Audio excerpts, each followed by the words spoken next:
Uşaqlar salam. Bugünkü testimizin izahında sizə 2025-ci ildə keçirilmiş 4-cü qrup üzrə 1-ci şans imtahanının situasiyasını izah Keçək suallarımızın izahına. Situasiyada nə deyir? Qapalı qabda natrum asetat və natrum OH qarışığını qızdırdıqda baş verən reaksiya zamanı maddələrin kütlələri zamandan asılı olaraq qrafikdə göstərildiyi kimi dəyişir deyir.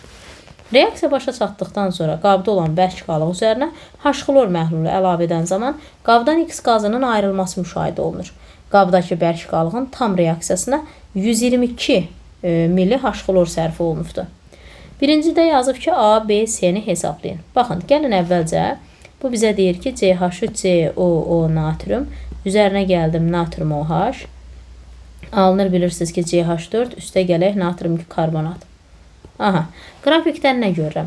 Əmsalı ehtiyac yoxdur, tənlikdə baxa bilərsiniz. Qrafikdə 2 azalan var, 2 alınan var. O da bunları özlərini göstərir də, onsuz da 2 dənə reaksiya girən var, 2 dənə alınan var. Biz demişik ki, reaksiya girənlər zaman keçdikcə azalır, alınanlar isə sıfırdan başlayaraq artır.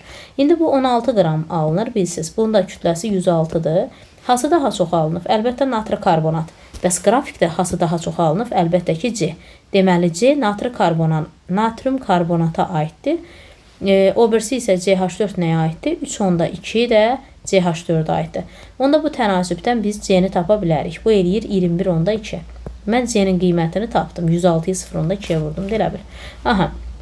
İndi reaksiya girənlərə baxaq.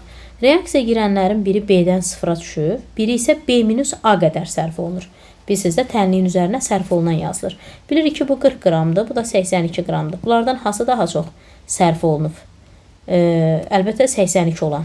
Deməli, B-dən 0-a düşən, bu B buna aiddir. Bəs o birisi nə qədər girib? B-A qədər.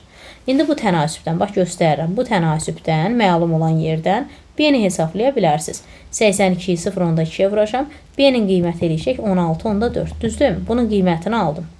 C tapıldı, B tapıldı. Onda mən B-ni yerinə qoysam, yəni buraya yerinə qoysam, buraya 16,4 çıx A bölək 40 bərabərdir 3,2 bölək 16. Onda 8 bərabərdir 16,4 çıx A-ya.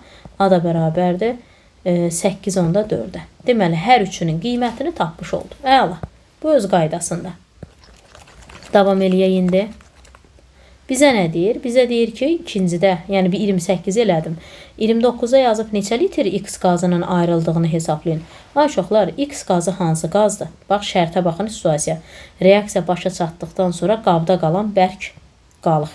Uşaqlar, bu reaksiya bir dənə nəzər yetirin. Burada hansı bərk maddə qalıb? Əlbəttə ki, bax bu, natri karbonat. Düzmü deyirəm? İndi bizə deyir ki, indi bir şey var, xahiş edirəm, buna diqqətli olun. Çünki nəyə görə deyirəm? Əslində reaksiyadan sonra burada bərk qalıq həm natrium karbonatdır, həm natrium OH-dır. Deyin niyə? Çünki qrafikə bir fikir verin. Girən maddələrdən biri B-dən 0-a düşüb təmiz sərf olunur, amma birindən artıq var. Nədən artıq var? Natrium OH-dan. Yəni, məndən soruşursa ki, müəllimə, reaksiyadan sonra qabda hansı bərk maddələr var? Mən deyəcəm ki, natri karbonat var. Məsələn, hey sizə öyrədirdim, deyirdim ki, reaksiyadan sonra bərk kütlə deyəndə nə nəzərdə tutulur? Deyirdiniz ki, müəllimə, alınan, bir də girəndən artıq varsa. Metan qazdır, buna baxmayaq. Burada natri karbonatdır, bir də ki, reaksiya girəndən artıq var. Natrium OH bərk maddəmiz var, o var. Bu təmiz sərf olunub, buna baxmayaq. Yaxşı, o B-dən 0-a düşüb. Amma natrium OH-dan artıq qalıb. Deməli, bizim bir dəqiqə yuxarı qaldıraq. Aha, neçə litr X qazının ayrıldığını hesablayın. Deməli, uşaqlar, baxın, orada nə yazıb? Reaksiya başa çatandan sonra qabda qalan bərk qalıq üzərinə H-xlor məhlulu əlavə edən zaman qabdan X qazının ayrılmasını müşahidə etdik. Baxın, onsuz da bizim reaksiyadan sonra bərk qalan maddələrimiz natrium OH-dır və bir də nədir? Natri karbonat. Elə? Deməli, bunlardan indi sual verirəm. Hansı H-xlorla reaksiya girəndə qaz ayrılır? Əlbəttə ki, natri karbonat. Natri karbonat H-xlorla reaksiya girəndə nə verəcək? Xlorid karbonatdan güclü deyə natri xlor. H2CO3 alınır, o da davamsızdır. CO2 suya parçalanır. Deməli, buraya natriuma görə bura 2 düşür, bura 2 hazır. Tənli yazdım, əmsallaşdırdım. Çox gözəl. Mənə deyir, neçə litr X qazının ayrıldığını hesablayın. Uşaqlar, bayaqlarım mən natri karbonatı necə tapmışdım? Əlbəttə ki 21.2. İndi yerinə qoysam, buraya emeri 106. Deyir neçə litr qaza, X qazı ayrılıb. Əlbəttə ki bu reaksiyadan ayrılan X qazı karbon qazıdır. Çünki bu su mayedir, bu da bərkdir. Qaz burada karbon qazı. Neçə litr? X litr. Əmsal vururum ki 10-4 bunun altına yazıram. 106 da buraya yazdım. X buradan neçə eləyir? 4,48. Bunun da cavabını çıxartdım. Ayrılan qazın həcmini. Bir də mənə deyir ki, bu qazın alınma tənliyinin tam ion tənliyini. Bax, bunun tam ion tənliyini istəyir. Problemdir. Deməli, natri karbonat həll olan duzlu deyə dissosiasiya eləyəcək. H-xlor qüvvətli turşu deyə dissosiasiya eləyəcək.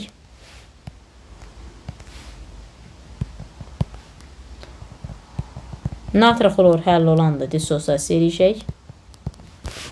CO2 ilə su ayrılmışıq. Niyə? Çünki nələr ionlar ayrılmır? Qaz, zəif elektrolit, çöküntü. Zəif elektrolitdə deyəndə xüsusən suya da düşür. Buyurun, bu da bizim tam ion tənliyimiz. Aydın oldu mu? Başa düşdük mü? Aha, bu da getdi. İndi digərinə gedirik. Sonuncusunu izah eləyək. Sonuncuda nə deyir ki? H-xlor məhlulu ilə reaksiyanın sonunda qabda neçə mol duz alındığını. Uşaqlar, bircə dəqiqə bizim əlimizdə reaksiyadan sonra bu bərk maddələr var. Nəzərə alın. Aha, çox gözəl. Nə deyir? H-xlor məhlulu ilə reaksiyanın sonunda qabda neçə mol duz alındığını. Tamam. Bizim reaksiyadan sonra əlimizdə natrium OH var, bir də natri karbonat var. Aha, çox gözəl. İndi bunun üzərinə H-xlor bunun ikisindən də reaksiya girəcək. Və nəticədə natri xlor üstə gəl su alınacaq. Burada da natri xlor CO2 su alınacaq. Elə?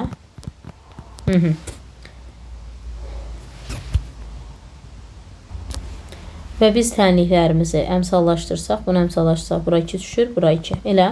İndi biz bayaqlarım əvvəldə natri karbonatı nə qədər tapmışdıq?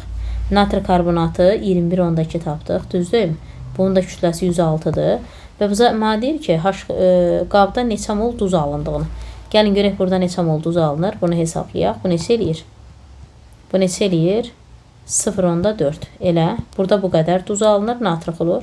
Bəs birinci reaksiyada natrium OH-ı biz bayaqlarım 28-ci sualda natrium OH-ı nə qədər tapmışdıq? 8 qram sərf olunmuşdu da. Bu da 40 qram.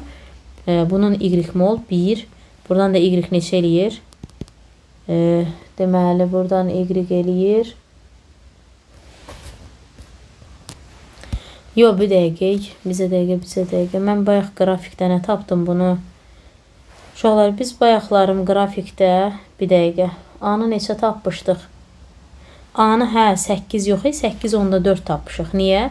Çünki biz H-xloru nə ilə reaksiya aparırıq? H-xloru. Əlbəttə ki, reaksiyadan alınan natri karbonatla bir də reaksiya girməyən, yəni sərf olunmayan natrium OH. O 8,4 idi. 8,4, düzdür? İndi buradan da bu neçə eləyəcək? Bunu hesablayanda deməli 0,21 eləyir. Deməli, buradan alınan natri xlor bu qədərdir. Aşağıdan alınan natri xlor da bu qədərdir.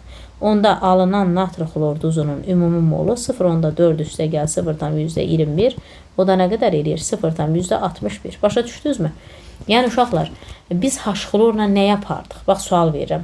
Əlbəttə ki, reaksiya nəticəsində alınan 21,2 qram natri karbonat H-xlorla girdi və əlbəttə ki, reaksiya sərf olunmayan natrium OH, yəni artıq qalan natrium OH gəldi H-xlorla reaksiya girdi. Aha, nə qədər oldu? Nəticədə nə qədər duz alındı? İkisindən bir yerdə 0,61. Aydındırmı? Bir də bizə deyir ki, H-xlor məhlulunun molyar qatılığını hesabla. Onda molyar qatılığını hesablayanda C bərabərdir nü/V-dir, düzdürmü? Məsələdə onsuz da bayaqlarım mənə cədvəlin qrafikin altında H-xlorun həcmini 0,22 milli verib. Bu da məndən indi burada mol böl litrlə istəyir. Deməli, burası 0,122 litrdir. Bu litrdir. İndi mənə H-xlorun qatılığını istəmir. Onda mənə H-xlorun molunu tapın gedim. Gedib tapıram. H-xlorun mollarını tapaq. Bu birinci reaksiya A mol. Buraya B mol sərfi B yazıram. Da başa düşdünüz necə? Yəni, buraya görüm nə qədər? Bir A yazdım, buraya B. Molun da altına əmsalları yazdım. Bizə mol lazımdır. Bax, bu tənasübdən göstərirəm. Biraz qarışıq oldu. A neçə eləyir buradan? A eləyir 0,121. Buradan bəs bax, bu tənasübdən B neçə eləyir? Bunun altına kim oluyor? Əmsal 2-dir. Hə. Buradan B neçə eləyir? Bu da eləyir 0,4. Yəni H-xlorun obşumolu nə qədər elədi sərf olunan? Biri 0,4 oldu, biri də 0,21. Yəni 0,61 bölək 0,122. Vergülləri asab yuxarı 0 gedir. Bununla bu gedir 2. Onu da 2-yə böləndə qatılığı da 5. Aydın oldu mu? Uşaqlar, bugünkü situasiyamızın izahı bu qədər. Növbəti videomuzda görüşənədək sağ olun.